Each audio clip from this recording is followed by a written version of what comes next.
say your heart grows when you have another kid, your love grows.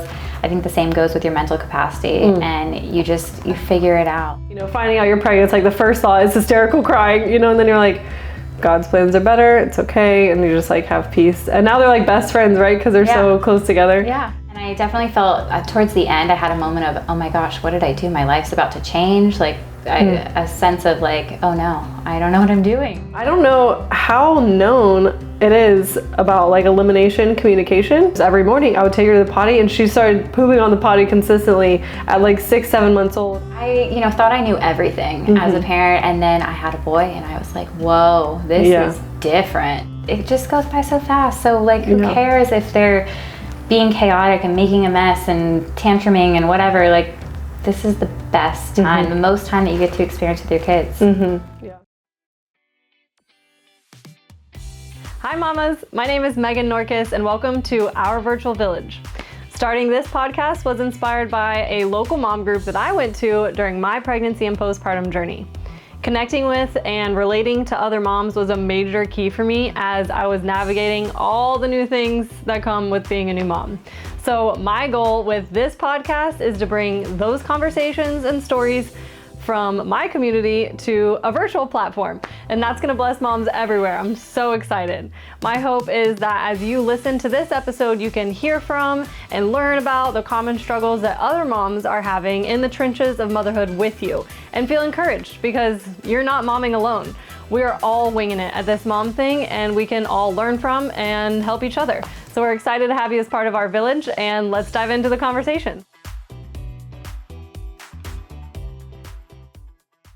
Here we go, another amazing conversation. This is gonna be so much fun. I'm sitting here with Miss Amberlee, and she is one of my closest friends. And again, I just feel so blessed to be in like a friendship with you. And so I'm really excited to chat and allow other moms to hear all of your wisdom. Amberlee is a mom of 4 children, so I learned from you like so much. You've taught me a ton. Even just being yourself, it's not like you sit down and give me mom lessons, but just through seeing you in action and with your kids and with your family, you teach me a lot, and you're such an amazing example as a mom. You also work a full-time job, and she's also a photographer. She started out kind of like a hobby, something like you said, when your daughter was really young, you just take pictures every day and document, but it's turned into a really flourishing business, and that's how we met. You were gonna be my birth photographer, and I was actually reflecting on our friendship. That's really, I remember kind of like our consultation when you were going to be my birth photographer.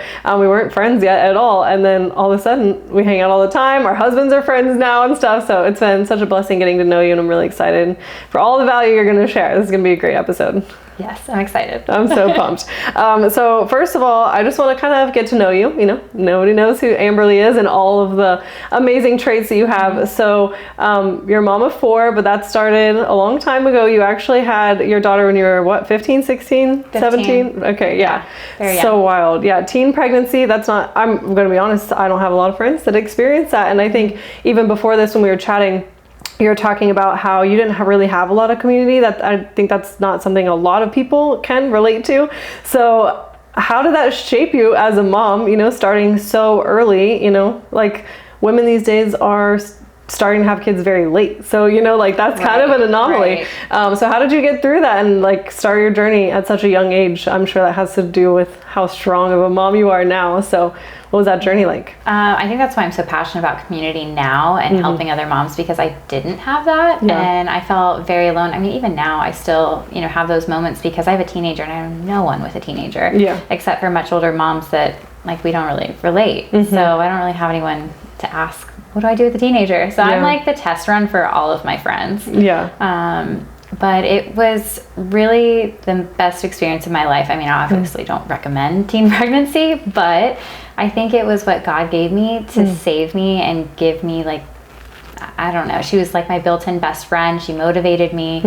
And while I didn't have other mom friends, I definitely had a close-knit group of friends, and they were like our aunties and uncles, and we all just hung out with a baby. Imagine you hanging out in high school, everything you went to do with your friends. We just had a baby that was our toy that we dressed up, and that's amazing. It was really fun. Yeah, I'm sure obviously it just matured you really quickly. Yes. Yeah. You had to learn so much. I mean, I think about myself, just turned 30 very recently. Yeah. And I'm still like learning so much every day. So to be learning so much as a very young adult, you know, like not even probably sure what you're going to college for, and, you know, like still trying to have to make so many other life decisions while also becoming a mom.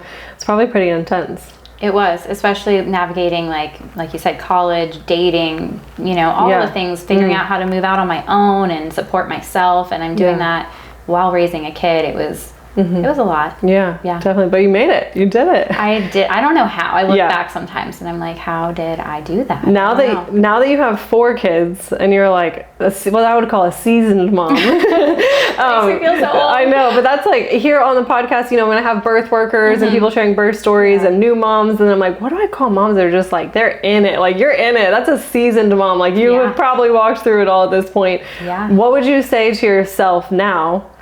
Like, you know, from your perspective, you know, getting pregnant with your first daughter at 15, what would you tell yourself, like, from this perspective? You're not going to miss out on anything. I think that was one of my fears, is that I was not going to be able to do all the things that my friends did. And I had a little bit of a selfish mindset, like, what about me? But I think I also, on the flip side, I had a lot of pressure to get an abortion. I had a lot of pressure to, you know, not go through with the pregnancy. And so that kind of gave me a fighting, let me prove them wrong and show them I can do it. Yeah. And for sure. It will get against all odds, for sure. Yeah. Yeah. I really think that we beat a lot of statistics, and we made it out. Yeah, and y'all have a great relationship. It's so fun to see. I'm like, they really are like best friends. They're not even that far apart, really. I know, like, I have friends that are like 10 or 15 years older than me, you know, so that's crazy. And, oh man, what was I about to say? I totally lost track of it. But yeah, so I'll just move on. Darn it, I was going to say something that I felt was really exciting. Yeah, I'm telling you, mom brain plus pregnancy brain is actually dangerous. Like, it's very tough. It is. And like, you're working right now. And how, you know. It's so, I know, I'm like thinking about what my husband's giving my daughter for dinner in the back of my head. Yeah. But talking about multitasking, now you have 4 kids and a full-time job. I know that was something we were chatting about, what you should talk about. I'm like, definitely let's talk about how do you do it all? Because I know there's sometimes you're like editing pictures for your photography business while also on a Zoom for your full-time job, and like changing poopy diapers and like probably 17 other things. So how do you manage it all? Because I'm learning about just like mental capacity, you know, and I feel like as a new mom that just like grows every day. And sometimes my husband even asks me like, how are you going to deal with even more kids? You know, because we want more children for sure. And I'm like, you know, I'm just growing every day. Like right now, this is my capacity, but in a year from now, it's going to look a lot different. Exactly. So that's exactly how do you do it all though? Like, you know, they say your heart grows when you have another kid, your love grows.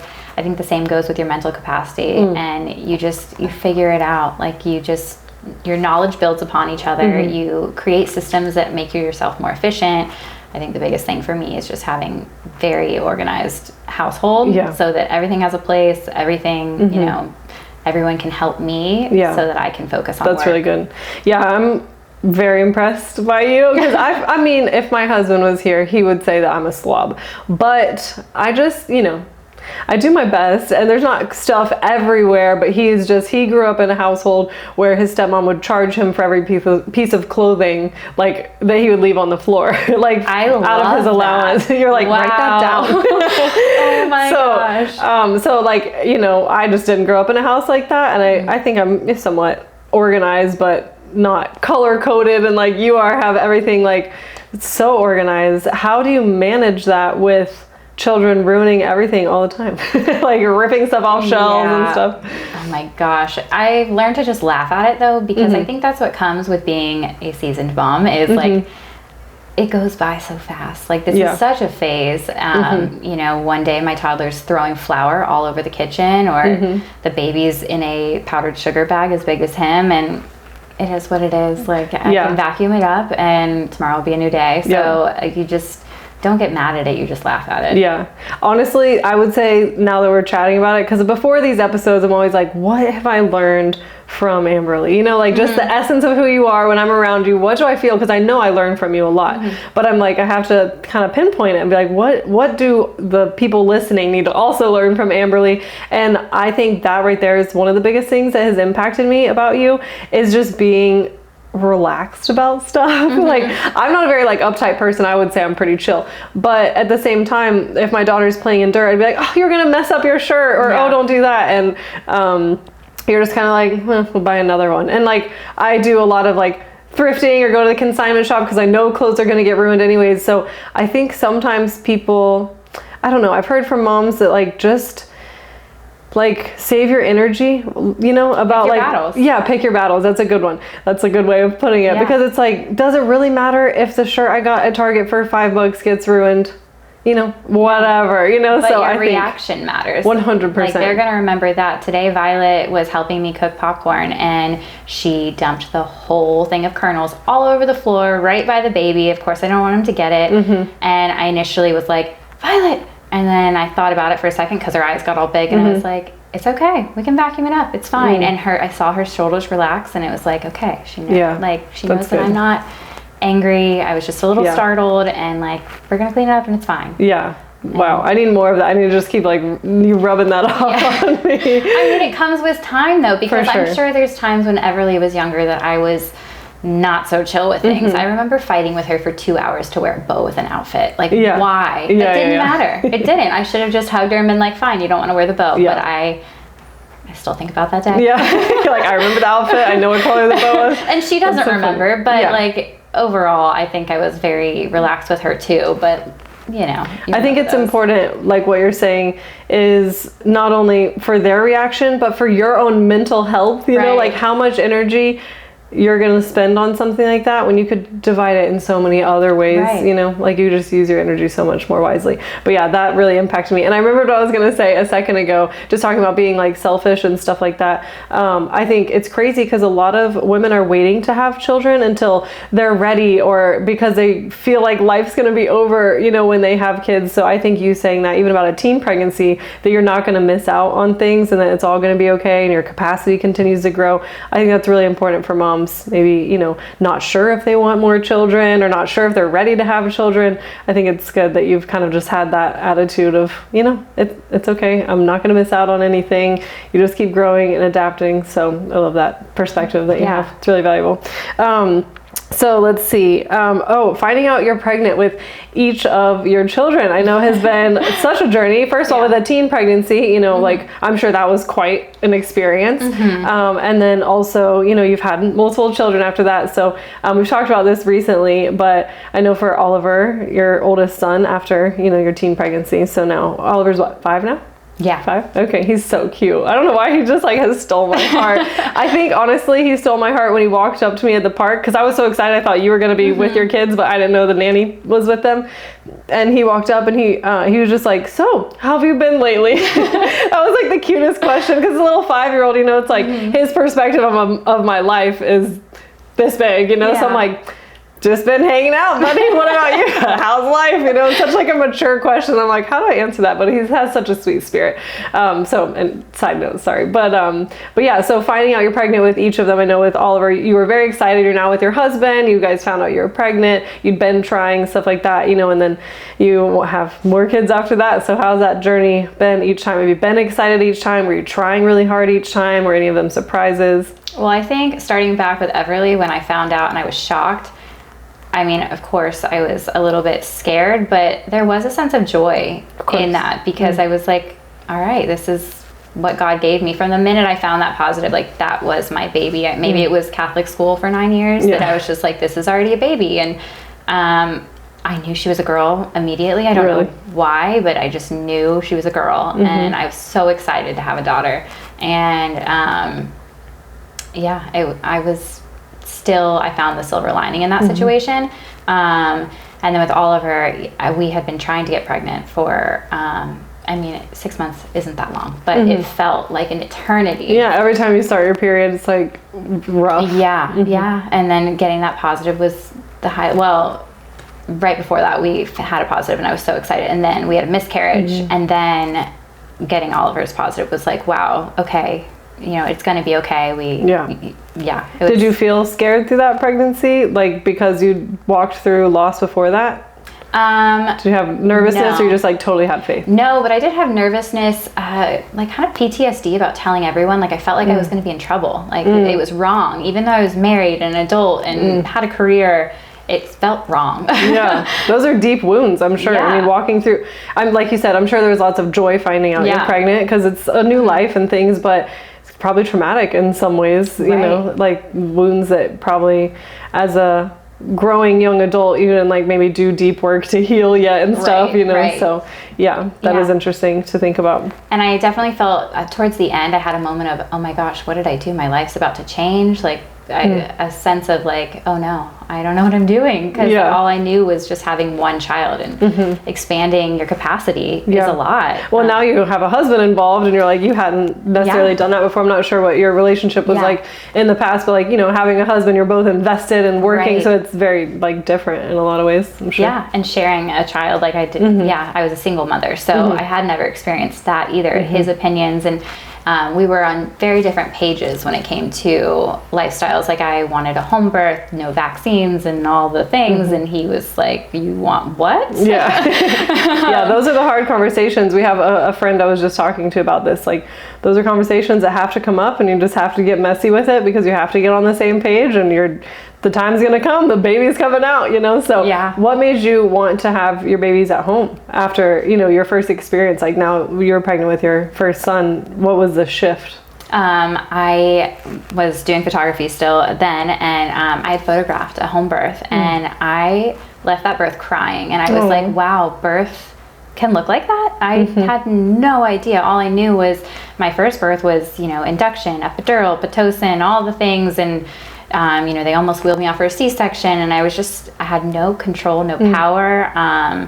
It was just whatever they told me. I had no decision making in that birth. And especially as a teenager, I'm sure. Right. It was very scary. And then to see her, just all of her kids, I think it was her 5th or 6th baby, all of her kids were around her, and they were just like, you got it, Mom, and cheering her on, and her husband's hugging her, kissing her, loving on her, and it was just the most beautiful thing I'd ever seen. So I was like, I left that birth and I said, sold. If I'm ever having a baby again, that's what I'm doing. And it was life-changing. It's kind of like one of those things, like once you see it, you can't unsee it, you know? Right. Yeah. You see the difference of hospital versus home birth, you can't unsee it. That's amazing. So you found out you were pregnant with Oliver, super excited. And then your next baby's pretty close together with Oliver, right? How much farther? He was 9 months old, and I didn't even really think about it, but then I was like starting to do the math, and I was like, wait, I didn't have another period.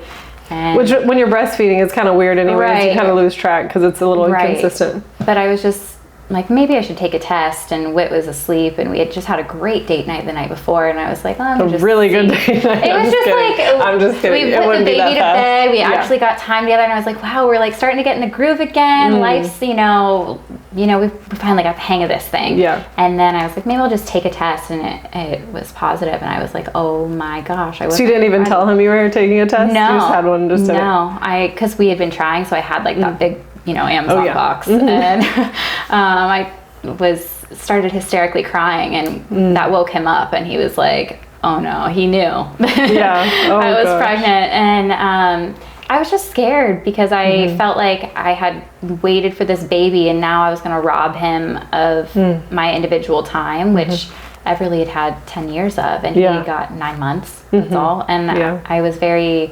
passionate about extended breastfeeding, and like, what did that look like, and co-sleeping, how do you co-sleep with 2 babies, and just all the things. And we had just gotten a puppy oh my god, like a week prior, and so I was like, what? And it was the middle of COVID, and it felt like the world was already ending, you know, and it was a lot, but that turned around. I mean, once I got, you know, adjusted to it, I was excited, and it all, you know, God's plan's better than ours. Yeah, for sure. It's always like what you need, you know, like when you have a baby. Like we actually walked through a loss as well, and I was super disappointed, but all people kept saying is, you know, just trust God's timing, and now the way this one's playing out and when she'll be due and everything, like I have so much more peace about it. I actually did feel a little rushed, like in the moment when we found we were pregnant. I was stoked, obviously, but then now we're pregnant, you know, I'm like almost halfway through the pregnancy, which is crazy. I'm like, I have so much more peace. And I'm like, actually, I do feel like that wasn't the right timing, you know, like whatever God's doing, I don't understand the full plan, but his plans always work out. I feel like it's also made me so much more like grateful for pregnancy. Not that I wasn't with my daughter, but I don't know, I don't want to say I took it for granted, but it's like, oh, I'm great at having babies. I got pregnant and had a baby, you know, and then you walk through a loss and it's like, I need to value that. Like every day I've like gotten in a habit of, even, you know, I'm sure you can relate because you've walked through miscarriage and loss. Like every time I go just pee and have a normal experience in the bathroom, I feel grateful. I literally, my mantra has been, thank you God for another day of a beautiful, healthy pregnancy. I say that to myself literally every time I go to the bathroom, because it's like, I still get so much peace. And I'm like, oh, I just peed and now we're done. And I'm like, I'm good. Even though it's been weeks and weeks that I've been pregnant, you know, it's like still, I don't feel super fearful. Something that someone told me, it was kind of more in a business context, but like this kind of goes along with what you're saying about like overreacting, you know, when things come up with kids, because everything's unexpected, is you can't control the first thought that comes into your mind, but you can control the second. So even when, you know, Violet spills the popcorn, you're like, oh my God. And then you're like, it's okay, you know, and you like take that breath. Same thing, like I've felt fear come up, like where I'm like, oh my God, what if? And I'm like, it's okay. Like, you know, you just have to like kind of like talk yourself back down off that ledge. Just even, you know, with the second thought, like always following it up with just not worrying and no fear. So even, you know, finding out you're pregnant, it's like the first thought is hysterical crying, you know, and then you're like, God's plans are better, it's okay, and you just like have peace. And now they're like best friends, right? Because they're so close together. Yeah, I love it. Yeah. And I tell people now I would recommend it. Yeah. And get pregnant faster. Right. Like I feared it so much and now I love it. So yeah. Again, God's I mean, was it really hard though? Like having, so how far apart are they? I mean, you had what, like a 15-month-old probably about? I think they were 19 months apart. 19. Yeah. I'm bad at math, so I just threw a number out there, like somewhere close. Yeah. But yeah, so like not, I mean, actually our girls will be only 22 months apart, so under 2 years. Yeah. How was that? I actually really would love to know, you know, what did you feel? Because a lot of times, like even my mom, my brother's 3 years younger than me. She was like, oh, 3 years was perfect because you were potty trained, you were more self-sufficient. But like now I'm thinking about 22 months, I'm like, looking at my daughter now, I'm like, how much more will you really be doing in like 5 months? Which of course they learn and develop a lot. But I mean, under 2 years, you know, you hear 2 under 2. How was that? It was really awesome. I think it was actually easier because I also had a 2.5, I'm saying 2.5, 2.5 year age gap with Shepherd and Violet. And I thought it was easier with the closer age gap because they were on the same schedule. They would nap together. They would breastfeed together. They would do everything the same. Whereas when you've got a more, you know, older toddler, they don't really nap anymore, and you have to entertain them. Yeah. That's a lot harder versus I could just be like, all right, you're both gonna nurse and we're just gonna relax. And it's great. Know that's something that I'm about to walk through, and just having to trust God, because originally in my mind, you know, it's so funny, I'm sure all moms can relate. You have one plan and then it just ends up very different pretty much in every scenario, whether it's day to day or how you plan how many children you're gonna have and stuff. I'm like, I wanna wean my daughter so I'm not breastfeeding for a few months before I have the baby. And it's just, I mean, we did night wean, so that was a big step, and that has given at least my nipples a break, which is really important, so at least all night they can recover. And I've tried, you know, I've pulled back during the day some, but then she'll be teething or we're traveling, and it's like, it's getting very hard to be consistent. And the closer, I mean, I still have 5 months of this pregnancy, but I'm like, I mean, how bad is tandem nursing though? You know, like, why am I trying to avoid it so hard? So was that really challenging, or a lot on your body, or like kind of all the tough things you hear about it? Or did you love it and you don't care and you would recommend I do it? I loved it. One thing that I was not prepared for is when your colostrum comes in, your toddler is going to get newborn baby poops. So wild. It was, you know, explosions of that yellow newborn baby poop, and it was insane. That's crazy, because they're obviously like, you know, going to the bathroom much more and having solids plus colostrum. Yeah, it was which has so much nutrients though, so I guess it's not the worst thing. No. But it's kind of crazy because I have another friend who just had a baby, and she had a toddler that was starting to wean, and she said once her new milk came in, the toddler didn't even like it or want it and completely just weaned herself, which is so crazy. So I'm just like in this vulnerable season of like, what's going to happen. We'll see what happens. You can't really plan. I nursed Oliver and Violet until my Shepherd was my pregnancy with Shepherd. Yeah, which is your youngest, right? Yeah, he's only a couple months younger than my daughter, so I love that. Yeah, I was like 4 months along when they both, they could talk at that point. They were like, the milk's gone. And I was like, well, then maybe that means we're done. I don't know. And they both decided, all right, we're done. Oh, I love that. They were like old enough to decide. That's so cool. Yeah, she was 2 and he was almost 4. Yeah, that's amazing and super uncommon these days. So I'm proud of you. That's amazing. That's a huge goal. It was out of laziness. It's harder to wean.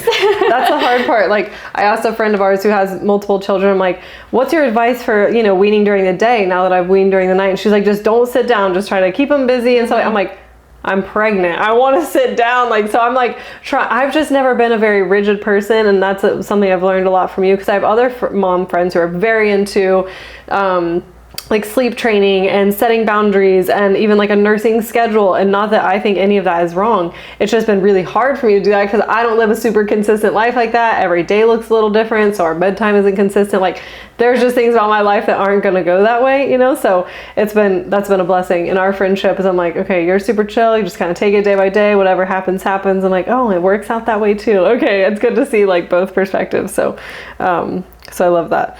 Okay, so finding out you're pregnant, we went over that. That was something that really impacted me because I think a lot of moms can relate with like the shock or, finding out they're pregnant really close together. As soon as you're allowed to have sex again after pregnancy, sometimes women get pregnant. I'm sure that can be really scary. So I appreciate you sharing about that because I know it's like vulnerable to talk about emotions and stuff, but I also want to chat. You just spoke of poop, so we'll just move right into that. It's kind of a realm. So I don't know how known it is about like elimination communication. That's something I'd never heard of. And if you don't know what that is, elimination communication probably is actually naturally how people did it for a very long time, but there's a whole Instagram account about it. It's called Go Diaper Free, and she talks about starting to hold even your infants, like your newborn babies, or even just a few weeks old, few months old, holding them over the potty and starting to get used to going in a toilet. And my husband actually, which I started getting him into following all of these crunchy pages, and he used to be like, what is this?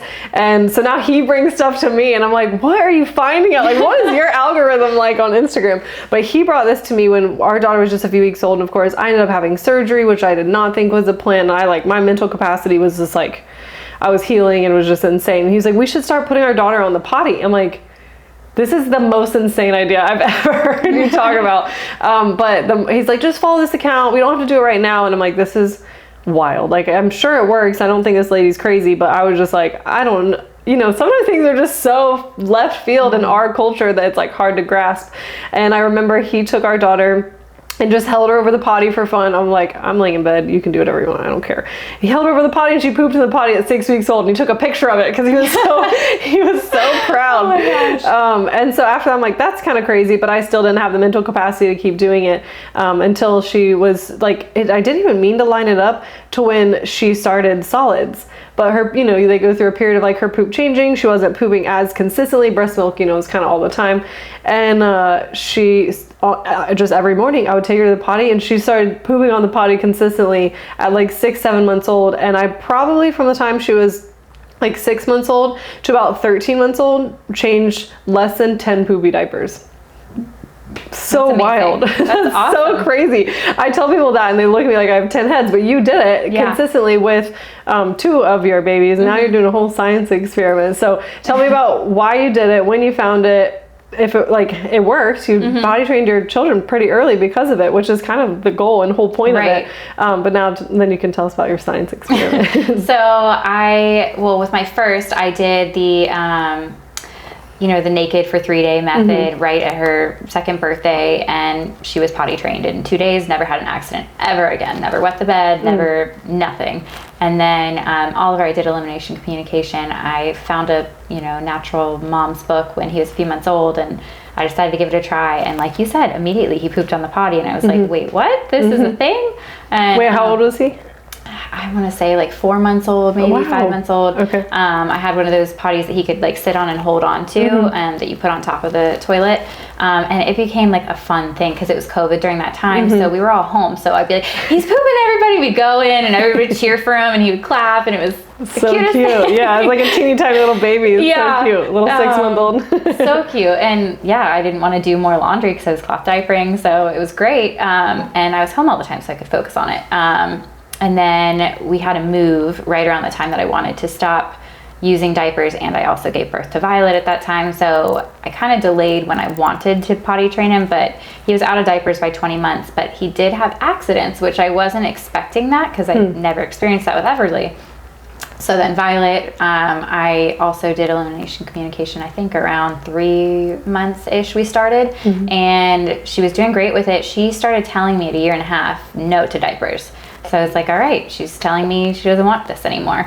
When did she start telling you she had to go to the bathroom?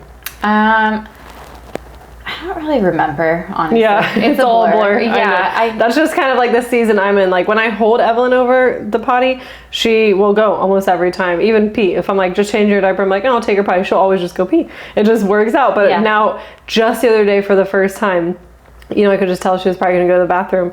And I asked her, I'm like, do you have to go poopy? And I make a little noise. I go, that's what I tell you to do. What you're supposed to do, yeah. And she looked at me and did it back. And she had nothing in her diaper yet. I could just tell, I saw the look in her eye. You know that look. And sometimes I catch it too late, but I was like, are you going to go poopy? And I made the noise and she made it back to me, and I took her and she had nothing in her diaper and went poop. And I'm like, we just did that. And she's like, is 16 months old. So I was just curious if that's, you know, you said, do you potty train them around like 6 or 18 months? I'm like, am I behind? Am I ahead? Is this on track? No, she said no to diapers around 1.5 years. So we just stopped using diapers. But again, she would have accidents. Now, not as frequently as Oliver. And I wonder if me getting rid of the diapers later was part of his problem. I don't know.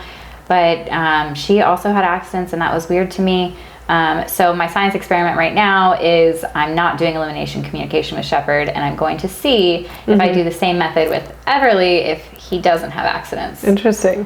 Yeah, because you even have a boy and girl combo. It's not like, oh, it's just boys or just girls, you know. Yeah. So that's interesting. I'm excited. I'm along for the ride. I'll write an essay on it. Yeah, or do another episode. It'll be a full circle moment. That's awesome. Yeah, people think I'm crazy. And sometimes even if I'm changing a diaper in Whole Foods or something, which they're one of the places that has the stupid diaper changing thing outside of the stall, but sometimes I'm like, I can tell she has to poop, and I take her to the stall and I'm like, people probably think I'm insane because she's so little, but I just hold her with a potty and she's not even 20 pounds, so it's easy for me. I just hold her up and she's so tiny and she goes, it's honestly the cutest thing.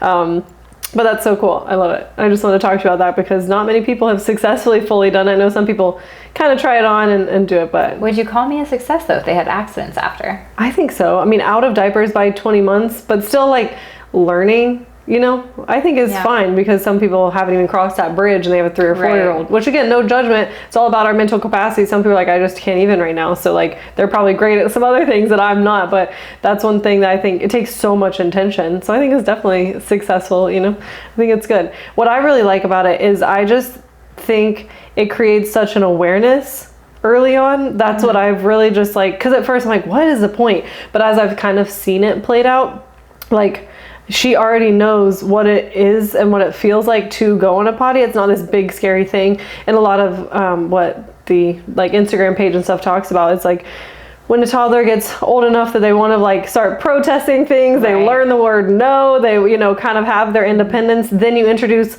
some vulnerable thing, you know, of like taking their pants off and holding them over a hole, and they're like, what is this?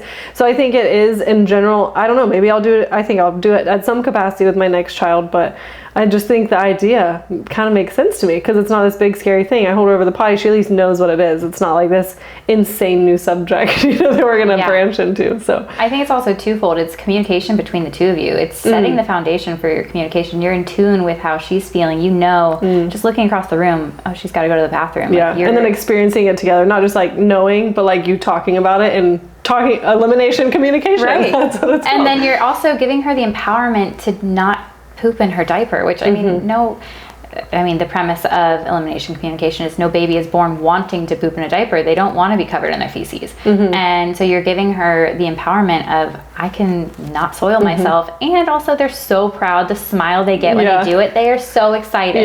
Maybe it's also because you're like, yay. Yeah, freaking out. That's amazing. I love it. It is a really cool thing. So good. Yeah. Okay, I'm going to pivot. So done with the poop talk, we can move on. But we were talking about like discipline, and I, again, learned so much from you, just being around you by osmosis and just being around your family. I really love just boundaries you set, things you do, and everybody's a little bit different. So I know I was like, what are some of your strengths and weaknesses? Just kind of, I want to know like where you feel the strongest and stuff, but you said discipline has been challenging for you, but it's something I look up to, and I'm like, you're great at it. Like, I think you're awesome at how you just communicate with. This is my thing that I'm like, is like much farther in my capacity than I've been able to cross yet, is being able to parent and communicate with each child differently, because they all have different needs. I know one of your children is very sensitive, one of them is probably not, or whatever. It's like, how, if they're fighting, or if you need to be with one and not the other, like, how do you even do that? But then you're like, I'm just not good at discipline. I'm like, well, you are doing it, like, so what is the hardest part about it? Would beg to differ. Okay, well, maybe you're not good at punishment. Like, what is the part that you don't feel like you're good at? Well, all of it. I don't like to, like, I just like to be the friend too often. I like to keep the peace. I'm a peacemaker. If you ever do the Enneagram stuff, I'm a peacemaker, so I like things to be calm always. And so when I have to discipline, I just feel like I'm, I don't know, breaking the relationship a little bit, even though I know it's actually strengthening it. And I have to remember that the Bible calls us to discipline. That is one of the things. Now, not really into spanking or anything, but just setting boundaries, and right, stuff. Right. I think one of the things that I do with it, though, is having respect in it. Like, you just hit your sister. Should she hit you? And, immediately he says no. Okay, like, that was wrong. Just like kind of understanding, you don't need to yell at him, but just understanding what you just did. Should she do that to you? No, it's wrong. And like making sure that they have reconciliation. But I'm not really good at, I guess the punishment part. Like, I call attention to the bad activity, definitely. But I don't really know how to punish well. How severely, do you do it? Like, where's the line? I don't like to send him to his room to be alone, and I don't like to, yell at her. I don't like to do those things. So I don't have the answers on discipline. Yeah. But like, I think my teenagers turned out really well, and I don't know how much of that was me or how much it's just... You're like, so I pretty much crushed it. I don't know how much of that was just luck. First, I've always heard first daughters just, kind of... They're the best? Yeah. I am the first daughter, so me too. Story checks out.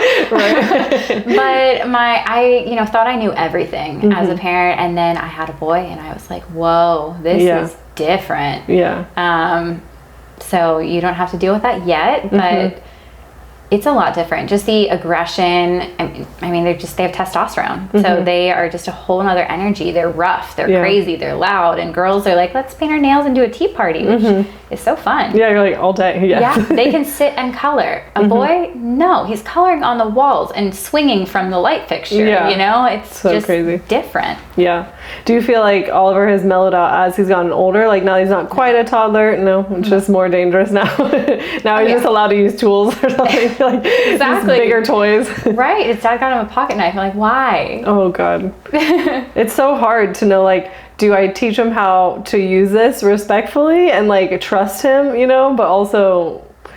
My 5-year-old has a pocket knife. Well, he doesn't let him have free reign. Yeah. I know, but those are the boundaries, that are like, what do I feel about this? That's so why Dad handles that kind of stuff. And, especially with the discipline, sometimes I just call him into the room and I'm like, please handle it, because that's his strong suit. I think that's what's great about having a partner versus being a single mom is I now have someone to lean on, and I can have him pick up where I'm not good, and he can have me pick up where he's not good. Well, and men and women have different strengths too. Right. I just had my friend Haley on this podcast in the last episode, and definitely go check out their podcast, because this is one of their like strong suits that I've learned from them, is like just how not only men and women like crave love differently, but they're different strong suits, they're different roles. Like they talk a lot about this, and it's such a gift. And one thing she talks about is how women thrive off love and connection and talking through things. So it's like from a mom's perspective, it's not just like I'm terrible at discipline, which I'm sure there are moms that are great at it, you know, and we all have different strengths for sure, but also like that's how God wired you and women in general, is to be more empathetic and connect and like help their child understand. And dad is different. He, you know, in general, a man is made to just parent differently, communicate differently, love differently, you know. And so I think, you know, it's not only that you're bad at it, it's like sometimes not your role. So yeah, I don't want you to feel like down on yourself. I'm gonna tell your husband that, okay? next game night, and be like, I have something to share. I'm just kidding. I'm gonna make him listen to this. Yeah, which you have all my other episodes, so I appreciate it. He's a raving fan as well. But yeah, no, that is definitely. I remember one time you like gave me a ride somewhere. We were both going to the same place, and that was like kind of the experience I'm talking about. Even though we've hung out many more times since then, and I have probably other examples, but it really impacted me because your daughter, that tends to be more sensitive, is like having a full-on tantrum. You know, just so you know, I'm not just like watching you taking notes, but it's like, yeah, you know, we're just all there, whatever. And I, at that time, I think my daughter was even quite a year old, so I'm just like, life's about to get real fun. Did that terrify you? No, it's just perspective. That's why one of my friends tells me, and that's, you know, why I stick around, many other reasons too, is to have friends with more kids than you. So I'm like, I gotta hang out with Amberlee more. Because it's perspective. It makes me realize when my one daughter is doing something, like, you know, it's going to be way harder in the future. So I'm just going to let this slide right now because it's actually not that big of a deal. It's a really good perspective shift. But no, it just like gives me a peek into my future. It didn't terrify me. It's just kind of like, I think help, you know, we're talking about, you know, your mental capacity growing and stuff. I think having seeds planted and like seeing examples and having community, the whole reason I started this podcast is like being able to see others' experiences and kind of know like, life's going to be crazier, life's going to look different, and like, no, just mentally preparing, I guess is what I'm trying to say. Mm-hmm. So no, it didn't scare me, but she's just having a full tantrum, but then her brother is like on his own island, you know, like stole something from her. I don't even remember the whole situation, but you have to parent him for kind of causing the tantrum, but then also talk her off a ledge and like, hey, it's not that big of a deal, while having empathy, and your baby's also just waiting in the car. And I'm just like, she really literally just does this all the time. Like, this is what your life looks like. And it was so impressive to me, not scary. I'm just like, okay, I have a lot more growth to do. Like, there's a reason I don't have 3 kids yet. So I really respect you for that. And I guess, you know, do you have any advice or something, you know, to maybe moms that are more in my season thinking there's no way I could handle more children? I mean, I guess we've already talked about you just kind of handle it as it comes, but how have you grown in that area to parent each child how they need, sometimes even in the same moment, you know, because you talk to your son about this and your daughter about this, and you're trying to calm her down from crying, make sure the baby gets his nap, you know, it's like, it's just crazy. Do you have any advice, like balance all the kind of just personalities and character traits of all of them and like mother them well while keeping your sanity? Yeah, well, I think the biggest thing is letting go of your sanity or whatever, you know. I mean, how you feel like you should feel. Yeah, like you're not the priority right now. Let go of like what, I mean, of course prioritize yourself to an extent, but like that's not what motherhood is about. Motherhood is about them and how do you take care of them. But I also don't have it all figured out. I think that's the biggest misconception about mothers of multiple, is that we know everything. I mean, I'm texting you about my youngest. This is my first biter. And I'm like, what do I do? And you're like, okay, the seasoned mom is coming to me for advice. I don't know. But I don't know it all. I'm learning with each kid. There's something new to learn. And you're just constantly growing and learning and just trying your best and showing up every day. Yeah. Some days you crush it. Some days you don't. Some days you truly haven't brushed your teeth, brushed your hair. Everybody's crying. The house is a wreck. And then some days everything is perfect. So just is what it is. Just stay flexible. And I think the biggest thing is faith and praying and just having a relationship with Jesus and just trusting that this is where I'm supposed to be. I'm learning something, some way, somehow, and I'm going to try and just show them love and compassion and grace and love them. Yeah. And I think something that impacts me about you as well, and just kind of what you were saying is that self-care looks different in every season.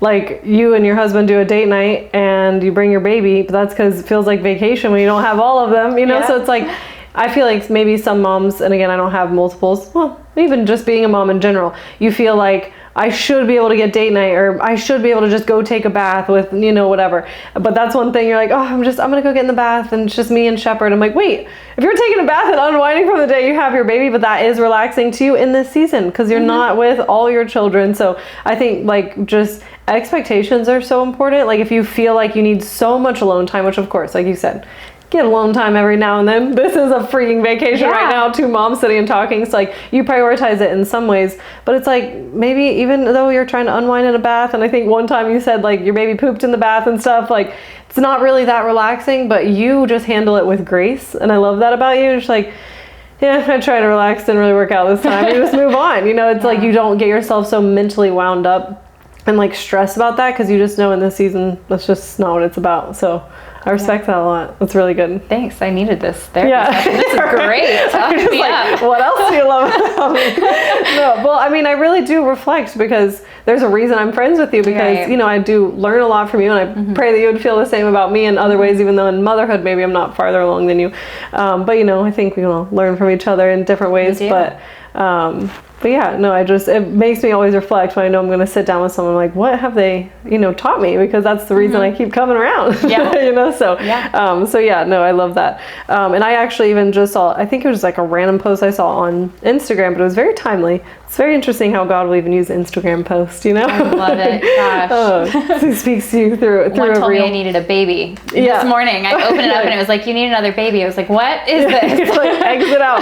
That's so funny. But it was right before Mother's Day, and it was like, I don't even remember what it said, but the essence of it was just talking about how like this mom wanted to feel spoiled on Mother's Day, but like her children, you know, let her sleep in, but they were arguing right outside her bedroom door. And then they tried to make her breakfast, and they like brought her a smoothie, and one of them accidentally put garlic instead of something in it. So, but she still like drank it with a smile because it was like actually terrible, but they tried. And you know, I'm reading this like, wow, this is really sucky Mother's Day. You know, the more I keep swiping, I'm like, that happened too. And then she still had to put her babies down for nap time, and they were protesting. And she's like, at first I wanted to say, I just want one day where I can just not do any of this and feel spoiled. But then the last like kind of point of the whole Instagram post is like, maybe that's not what these Mother's Days are for. I'm sure I'm going to have a quiet house one day when they just bring me flowers and move on with their life. And that's just not what this season is for. So that's what it reminded me. It was very timely for my Mother's Day too, because I'm like, I wish I could have done this, and we had just traveled and I was busy and I didn't feel good. It's like, you know, it's just not what this season's about. I have a toddler, I'm pregnant, I don't feel great. It's whatever. Like, it's fine. 100%. I think that's what having a 17-year-old gives me so much perspective, because I was in that season where she was 10 years old and I was aching for her to just need me a little more. And once I got to jump back into the baby stage, I just have so much appreciation for it, of what a gift this is. It goes by so fast. I mean, I have one more year. I mean, hopefully maybe longer if she wants to live with me forever, but forever and ever and ever. Yeah, one more year of like seeing her every single day, and it just goes by so fast. So like, who cares if they're being chaotic and making a mess and tantruming and whatever? Like, this is the best time, the most time that you get to experience with your kids. Yeah, I love that. And so that leads to my next question, because most people, when you say I have 4 kids, even actually it was my mom or dad, or I don't know, I was telling someone like, oh, I'm doing a podcast episode, my friend has like 4 kids and blah, blah, and even they're like, whew, like I'm sure that's a reaction you get a lot, like 4 kids. It's just not really part of our culture to have like huge families. And I know this is a subject you're very passionate about, because you're like, don't feel done, and that's kind of an anomaly. You know, people a lot of times just want to be like, oh, I had 2, check the box, or oh, I had 3, we're definitely done. So what is it that's made you over time more passionate about just having all the babies, just keep on going? Like, was that something you kind of just already knew you wanted a big family, or is that, I know now you're reading books, and like, where is this like passion kind of stirred up now? Well, when I was younger, I would tell my family that I was gonna have 10 kids and live on a farm, and then like when you were a little kid, you would say that? Yeah, and then, that's my dream. Yeah, and I'm kind of living out that dream a little bit, but then I kind of grew away from that. I grew into the more selfish mentality of, I don't even want kids. And then I was pregnant as a teenager, and I loved motherhood so much that but then I, was having failed relationship after failed relationship, and I just didn't know if it was ever going to be a reality for me. And then once I found my husband, one of the first questions he asked me was, do you want kids? Because that's very important to me. And I was like, yes, I do want a big family. And so it's always been important to us to have a big family. Now, the number of children, we go back and forth on. Well, it's hard for us to decide. We're not God. So it's like, how do you decide the number? People ask me, well, how many do you want? I'm like, definitely a few. I don't know. I don't have a number in mind. I think some people do, though. As many as God will give me is how I feel. Like, motherhood is the greatest blessing, and God's trusting you with these children. Like, why would I want to say no to that? Is kind of where I'm at right now. I don't feel done. I think seeing my children become siblings and the responsibility that it gives them is, and the connection. My teenager said to me recently, all my friends were off doing something, and I, was starting to feel alone, and then I come around my family, and I'm like, wow, I've got all these people that love me, and I'm having fun, and I don't really care if my friends are all busy right now. You're like, and your friends are probably out partying, and you want to be here with me and our kids. It's amazing. I think it really teaches the children a lot about relationships and having each other, and I don't know, I think it's just so special. Family at the end of the day is the most important thing, right? Totally. That's what lasts the longest. Right. Your friends are going to come and go. I mean, hopefully you don't go, but but seasons change, people move, life is crazy. So family you're always going to stay very intentionally connected with. And think about heaven. Like, what do you take to heaven? Nothing but your children. They're there. Like, that is the end goal, is your family. I love that. And even like culturally, I think you're like, I'm going to dive into this because you're about to leak, but what you read in this book, but you wanted to dive into it just now because why talk about it twice? So I'm excited to hear what you've learned about, because it's not culturally normal for people to have a lot of children. But what was the book that you read? It was about people who were very successful and very purposefully had a lot of children or something like that, right? Yeah, it was called Hannah's Children, and it was about college educated women that had 5 or more children. And I really like that because I'm a college educated woman, and I hope to have 5 or more children. Yeah. And, you're on track. You're doing good. So far, so good. Well, I'm one short, but I really enjoy having a large family. I don't know, like it's chaotic, sure, but like at the end of the day, when we're all just hanging out at home, and we're all, it's loud, it's fun, it's everything that I've ever hoped for. And when, I hear from older people, their biggest regret often is, I wish I would have had more children. Every older couple that I photograph, I ask them, like, what's the secret to marriage? And it's always patience and grace. And then I ask, like, do you have any regrets or anything? And they always say, I wish I would have had more children. And at the end of the day, that's, again, all you have are your children and your spouse. But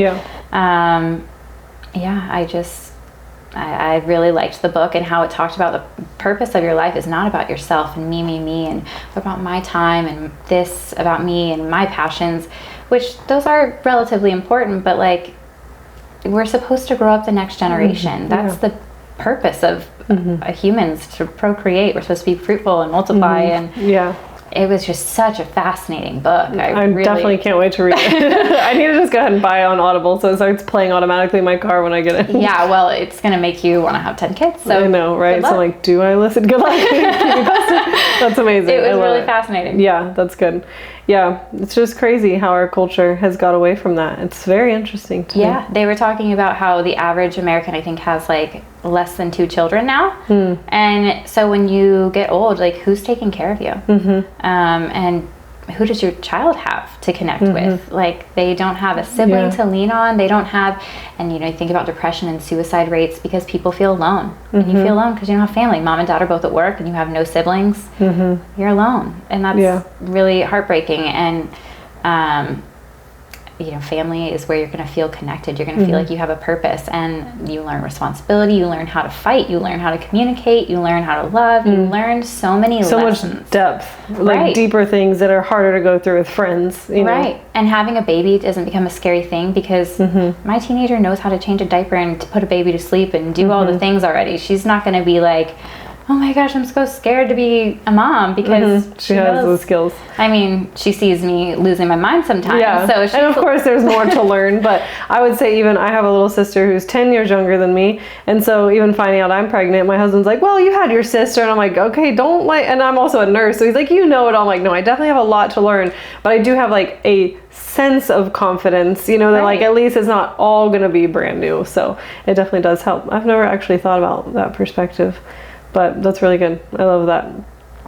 You're literally creating like friends and siblings. We have a common friend who's very passionate about also having multiple children, and she talks about how it's just for a season, you know? She's like, I'm not in it for the happiness every day. She's like, a lot of days actually kind of suck. Like, it is kind of chaotic, you know? Of course, it's a blessing in some ways, but if you look at the individual moments, parenting a tantrum, dinner all over the floor for the 5th time, you know, like there's things that are really freaking annoying.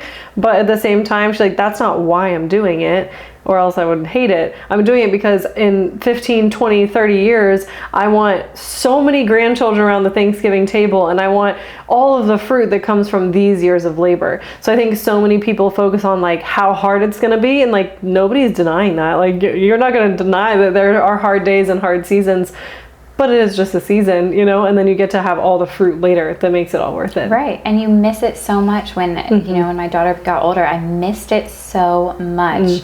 And she said recently, you know, don't you want a break from having children before you become a grandma? And I said, no, this is the best joy. Like, seeing young children learning how to become a functioning human is so fun. It really is fascinating. My daughter's just got to the phase where she's like literally saying a new word every day. Like, she'll make a noise and look at me and say it, and I'm like, what? Like, are you saying something to me? Because, you know, otherwise it's just, bah, bah, bah, you know, she's just babbling. But now she like intentionally says things. I'm like, go show me. And she points at something like, that is what you just said. And it is so fascinating. I'm like, I get to do this how many more times? Like, it's so cool. And then watching my daughter now like teach another, like her little sister things is going to be fascinating. I can only imagine how much more fruit and fun comes the with joy the hard that you get daily from raising children. It's worth it. It's worth all the hard stuff. It is 100%. Coming straight to you live. Mom with 4 kids. She says it's worth it, so it has to be true. So just to kind of wrap up with one last good mom tip, that's one I've heard a lot now, being, you know, just hanging around a lot of moms, going to mom groups, is always like, if your baby, specifically like a very tiny baby or even a toddler, I'm sure, is having a tough time, to stick them in water or take them outside. Like, those are the 2 secret sauce moves. So I hear that a lot. Do you have any like real life examples, maybe even from this week or something, where it's like, that's just part of your daily routine and it works every time? Like, what, show me that in action. That exact stick them in water, take them outside. Yeah, I was babysitting a friend's child today. So okay. This is a very recent example. I had 4 children, and they were tearing the house apart. They were being chaotic, and I was just like, all right, I got this little sprinkler thing from Costco a few weeks ago. Let me just blow it up. So I used water and outside. Wow, combo. And suddenly everything was great, and I got to bring my work outside, and I got to work while they played and they laughed and they had fun, and it was great. And we went back out inside. They had fun inside, started to fight again, back outside we go. Yeah, you just change the environment. Right, you just keep on changing the environment. I mean, I use it every single day, outside or bath, whenever anyone's having a tough time. Yeah, I've only, you know, I'm still new to all this, but even I remember the first time I kind of heard it was even when my daughter was like teething. And, you know, she might have had a little low-grade fever, and I'm like, maybe she needs like an Epsom salt bath, which I would never do in the morning. You know, I'm like a new mom thinking we bathe and like we do our routine at night only, you know, and I'm like, I don't know. They said stick them in water, so let's just do a bath. And it worked so well. And then later that day, she wasn't feeling good again. I'm like, I think I'll just give her another bath. I think they say just stick them in water. And so that's when I started to be like, it actually does work every time. And even now, I'm home a lot with her, and I try to get out, you know, and do things because I just think that's good for everyone's mental health. Even just going to the park for an hour and coming home, like, she's more tired. I'm not as overstimulated because we just changed our environment. We were outside. So I guess that's the tip in and of itself. But same thing, if like certain days I've just been at home a lot and I'm feeling myself getting frustrated and overstimulated, I'm like, how long have we spent in the backyard? You know, like, let's go outside. And it does just change everything. So that's a good tip. I don't know. Just like for people to walk away with these practical things, like if you've never heard that, I feel like that's a good one. Last thing I just thought of that actually, it's so funny. Because I said, I learned from you just by being your friend. One thing that happened, you probably literally don't even remember this. Oh no. No, it's good. No. It's a good thing. But it's just funny because it's like something you are just yourself, and then I'm just like, write it down. It's like a mental note in my brain. You and your kids had come over, and I think only 2 of your children came to my daughter's birthday party. So Oliver had never been here before, and y'all came over just to hang out for like an hour. I think we were just gonna catch up, and Oliver had never been here, and you were walking out in the backyard. Like I said, you don't remember this moment. I don't know why it imprinted on me, but he was being so sweet. Again, Oliver's a huge sweetheart. I love him, but he was just like, what are we gonna do here? Like, he wasn't like being disrespectful or anything. He was just kind of like, this is a new house, what's there to do? And I will say, confession, I only have a 1-year-old, so when older children come over, I'm just like, I gotta find something for these kids to do. Like, all my just like baby dolls are boring to them, even though it entertains my daughter for hours. So but to you, and I was like, I feel sometimes insecure about that. I have a niece and nephew that are older, so I'm always like, what can I set out to like make sure they're not bored? So I knew your like kids were coming over, I don't want them to be bored, and you were walking out the back door, and he just goes, what are we gonna do here? And you said, they have sticks, they have leaves, they have everything. And I just like felt this sense of confidence, like, they don't need more toys, like that's gonna be enough. But I think that is such a great perspective that literally, I don't know, it just impacted me, because sometimes I feel like I need to get a jungle gym for my daughter outside, or I need to, you know, like find all these fascinating things for her. But then I haven't yet. I did get her one very small toddler slide that is, you know, she loves now, but she just goes around, picks up leaves and just bangs on the shed door, thinks it's the funniest thing, and I mean, she just so happy with 2 rocks in her hand, you know? So yeah. I think that's kind of like more of like your MO is like not probably overstimulating kids and just letting them explore. So maybe you could dive into that, because that I didn't even have that written down as something, but I just remembered that moment where like they have sticks and leaves and everything. Like, what more could you need besides a backyard? So like, has that always just kind of been your perspective, or you just like things not to be overstimulating, just like foster that creativity? I would imagine that's probably something you do on a regular basis, because your response is like so natural. I was like, oh, I have everything I need. This is awesome. Wow, I don't remember that, but sounds like something I would say. I think maybe in the beginning with my first child, I was too broke to have all the things. But with my younger children, I do find it very important to not be overstimulated. So we have like no electronic toys in the house. We don't do TV on all day. We don't do like all the typical American household things, and I think it makes them calmer children. And I love just going on nature walks. We started that when my son was a baby. We started going to a mom group, and I learned that like he was so happy just walking on a nature trail with a stick. And so I just kind of implemented that with the other children, not really being so crazy with they need the newest toy, entertaining them, right? You know? I am a firm believer, even with my oldest, I don't need to play with you. Like, I mean, of course we connect in other ways. We cook together, we do art together, we read books together, but I don't need to necessarily sit on the floor and play a whole game with you. And I will from time to time, but like that's not our role as mothers necessarily. I think that is something that my husband does so well. He plays crazy fun games with the kids and has the swords and does all that, but like to be a good mom, you don't have to entertain your children or buy every single thing. Like, just connect in the ways that you can and what feels natural to you. And use what you have. Yeah, I love that. I just remembered that. It impacted me a lot, because sometimes I'm like, I don't know, maybe I need this on Amazon. You know, Amazon will get you. It'll make you think you need a lot of new stuff. I'm guilty of it from time to time. I mean, I love to spoil my kids. We go to Target and pick out a toy for sure. Yeah, they have toys, but I mean, you've been to my playroom. We don't have like a ton of stuff. Yeah, they're very purposeful and intentional, though. I love that. Yeah, that's good. Well, I think I could probably talk to you for a very long time, but for the viewer's sake, I'm sure you'll be back on this, especially even just your experience through birth and like, you know, being a photographer for birth and being in those environments. I'm definitely going to have more birth workers on here too, but I'm like, you know, when I was kind of categorizing different like guests I want to have, I'm like, for sure experienced mom or seasoned mom, whatever we call it. I'm like, you're at the top of my list for that one, but I'm sure you'll be on here again because I have so much more to learn from you, and your perspective is so valuable. So thank you for being an amazing friend and amazing mom. Yeah, and I know people, I hope you, I mean, I don't know, do people take notes during these? Like, this is like such great content. I feel like I need to like go back and take some notes and like write down some of the things you said, because you just have a lot of value to share. So thanks for being awesome. Thank you.